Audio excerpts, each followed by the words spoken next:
Senin cumağın. Çirkey, çabalıkey, cana cılan. İlgeri, jer жүзін топон су қаптаптыр. Ошондо Нух пайгамбар чоң кеме жасап, жан жаныбарлардын тукуму үзүлбөсүн деп, ар бир жаныбарлардан бир эркек, бир ургайчы кылып кемеге салууга буйруган экен. Күндөрдүн биринде кемеде тешик пайда болуп, кемеге суу кире баштайт. Көрсө аны чычкан тешиктир. Нух пайгамбардын айласы кетип, ким бул тешиктен суу өткөрбөй жаап тура алат деп жар чакырат.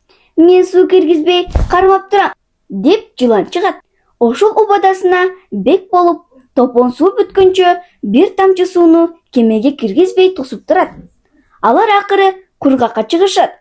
Нух пайгамбар жыландын эмгегине ыраазы болуп өзүнө чакыртат. Жылан, сага ыраазымын, эмгегиңе кандай каласың деп сурайт. Дүйнөдө эмне таттуу болсо ошону алам дейт жылан. Эмесе ар бир жаныбарлардын жемиштин даамын татып, эмне таттуу экендигин билип кел деп Нух пайгамбар чиркейди жумшайт. Чиркей бүт ааламды кыдырып, жан жаныбарлардын, өсүмдүктөрдүн даамын татып, кайра келе жатканда анын алдынан чапелекей тосуп, "Чиркейим, эмненин даамы таттуу экен?" деп сурайт. "Баарынан адамдын каны таттуу экен" дейт чиркей. "Тилиң кандай болуп калыптыр?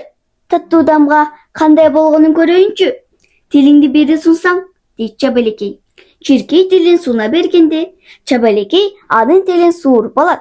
"Кана чиркейим, эмненин даамы таттуу экен?" деп Нух пайгамбар чиркейден сураганда, ал кың-кың этип эч нерсе айта албай коет. "Баканын каны таттуу экен деп жатат" деп чабалекей жооп берет анын ордуна. Чабалекейдин сөзүнө ачуусу келген жылан куйругу менен бир чапканда, чабалекейдин куйругу экиге бөлүнүп калат экен. Ошондон улам анын куйругу эки ача болуп калыптыр. Нух пайгамбар чабалекейдин сөзүнө ишенип, баканы жыланга буйруп коюптур. Ошондон улам жылан бака сооруп калат. Эгерде чабалекей болбогондо, жылан адамдын каны сооруп калмак экен. Жылан менен чабалекейдин өч болуп, адам менен чабалекейдин дос болуп калышы ошондон улам болуптур дешет.